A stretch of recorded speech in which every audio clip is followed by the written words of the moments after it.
Young adults are more bullish about changing the world than securing their financial future. And here to talk with me about this, Surya Kalluri, the head of the TIA Institute. Surya, welcome. Hi, Bob. How are you? Well, thanks. And I'm eager to learn more about the study that you all just published around young adults. Yeah, thank you, Bob.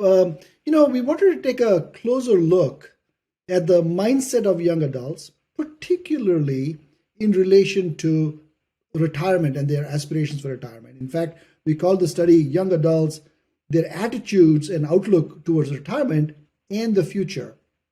And what we found, as you correctly paraphrased, is a lot of them in the study we learned say that they can improve the world. For instance, but as they look ahead, they're not thinking enough about their own personal financial future and their retirement plans. So we really wanted to understand why global issues resonate with them more than the personal issues. Seems like a paradox. So that's what we analyzed. Right. So why is it that they're more concerned about these global issues? So I think if you think about the big challenges we face, what's in the press, and the activism that you notice among the young population, they feel like they can participate, they can be involved, they can be engaged, they can organize. So they feel like they are contributing towards some broader goals that they can be part of. Whereas individually, perhaps they don't have enough education, enough guidance, enough conversation for them to be able to take specific act, to even know that they need to take action. And even if they knew that they have to take action, what action would be beneficial? Yeah. So I want to talk more about that in a second, but some of the key findings when it comes to their personal finances were a bit distressing. Indeed, indeed. And also, Bob, I was wondering if you'd be interested if I were to talk a little bit about the background of the survey as well. By all means, please, Siri. Yeah. So we partnered with Georgetown University, and Georgetown University has what they call an Aging Well Hub. That's part of their business school. It's called Impact at Georgetown University, McDonald School of Business. So we partnered with them. We launched this survey in the early March timeframe, and we polled about 1,000 young adults. We kind of looked at the ages from 24 to 35. So that was and then we specifically looked at those that were employed full time, because we were exploring this concept of retirement. And so, presumably if they were employed full time, they had access to retirement. And so we wanted to ask the question, if you had access to retirement, what is your perspective? And we made sure that they represented all genders, age bands, geographies, education income levels, and with sufficient focus on racial, ethnic diversity as well. So one of the things in the study, some of the key findings are that 42% said that they're living paycheck to paycheck, 51% said they don't expect to do as well financially as their parents, and 33% said only 33% said they could handle a unexpected major expense. Yes. In fact, it is interesting, right? If you think about what we've all been through, that is coming through the pandemic, and how did we feel before the pandemic, during the pandemic, and coming out of it, right? What is the financial situation today? It is not a surprise that, young adults look to parents for continued financial assistance.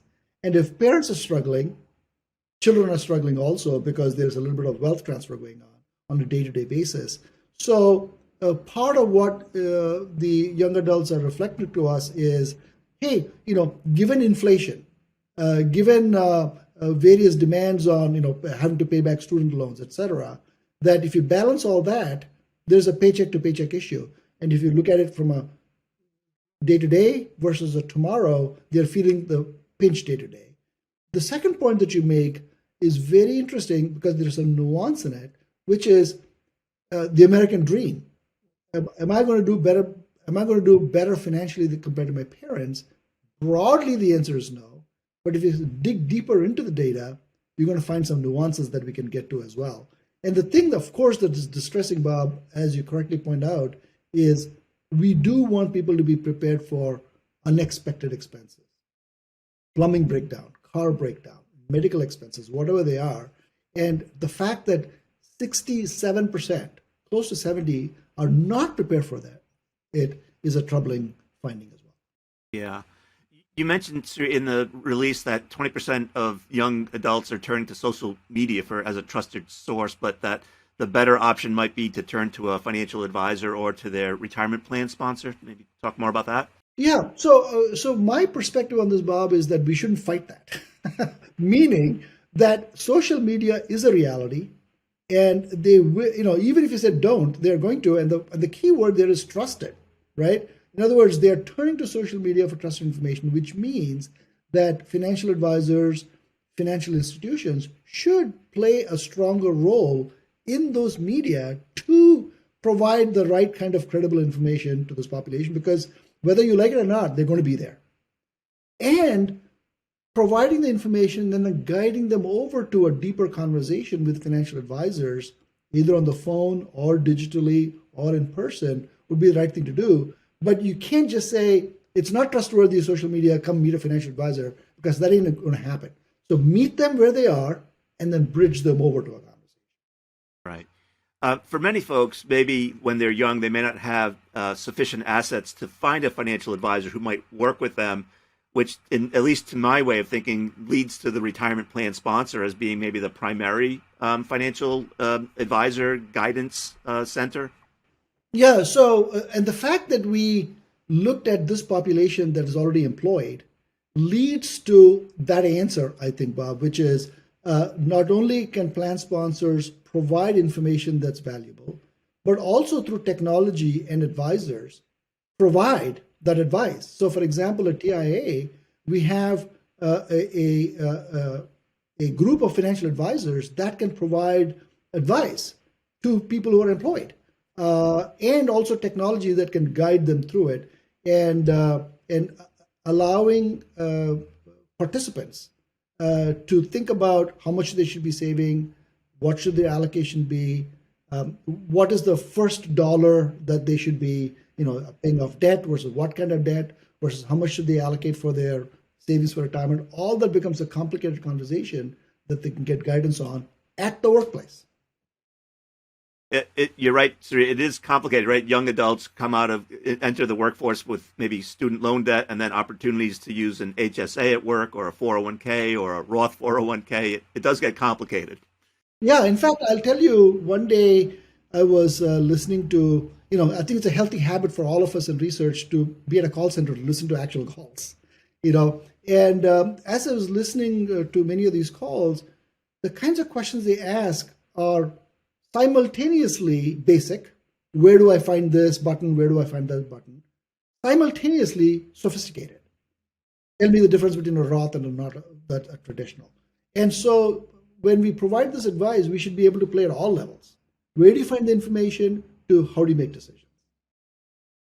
The study also had some interesting differences with respect to race and gender. Talk more about that. Yeah, so this is where I think the nuance, Bob, really comes into play. That first of all, if you look at the living paycheck to paycheck data, half of Black African Americans said they were living paycheck to paycheck, compared to 44% of white Caucasians.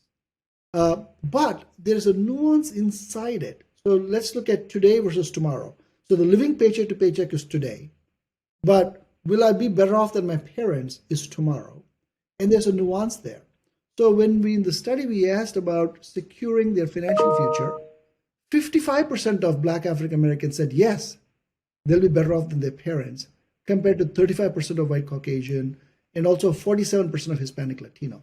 So in other words, I'm feeling the pinch today, but I'm optimistic about tomorrow, was a role reversal that we saw when we looked at the data by race and ethnicity. And what about gender?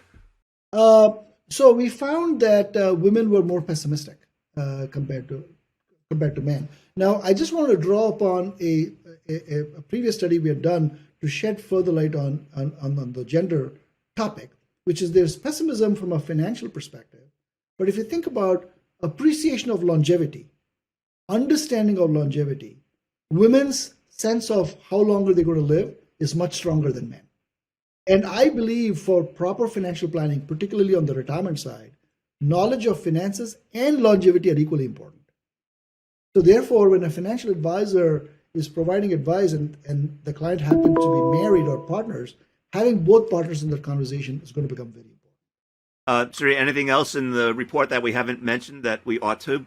Yeah, so there's an aha that came out of the study, which was perceptions around lifetime income, right? So since the entire population in the survey that we studied is employed, we wondered what their notion of lifetime income or guaranteed income was in terms of their expectation. And what we found was 69%, so let's say round number 70%, think that their retirement plan provides a guaranteed minimum income. Now, we know that's not true. So the question is, what is causing them to think that? Is it the fact that they're auto-enrolled? Is it the fact that they have a match? Is it the fact that they are automatically defaulting into a target date fund? There is some lack of clarity in what's happening that is causing them to assume this. So there is a task ahead of us in the media, plan sponsors, advisors, to clarify how a retirement plan works and what is it that they can expect out of this retirement plan when they retire, including required minimum distributions, etc., and the role a real lifetime income product can play in that portfolio. So it sounds like the actionable advice for plan sponsors and the media is clear. What's the actionable advice for young adults? Yeah, so for young adults, it is, first of all, understanding what options they have. So, for example, if the company offers a match, it is free money they're leaving on the table if they don't save up to the match. So educating them on that. Two, educating themselves on the power of compounding. That if they chose not to get that matching grant from the company and they let 5 years go or 10 years go, that compounding is very difficult to catch up on. And then thirdly, how should the portfolio be constructed when they're young adults, when they're parents, when they're closer to retirement and post-retirement? How should that portfolio be constructed? And what is the role of lifetime income within that? All become very important considerations for young adults to take into account as they save for retirement. Well, Sri, I think this report goes a long way toward helping people get a good baseline about where they stand and where they need to go. Anything else we should mention before we wrap up?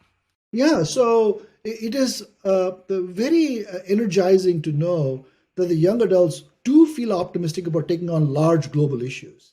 Now, if we can help them also be certain and confident about their personal financial issues, I think the future is going to be in good hands with the young adults. Thank you for sharing your knowledge and wisdom and the results of this survey with us. Appreciate it. Thank you, Bob.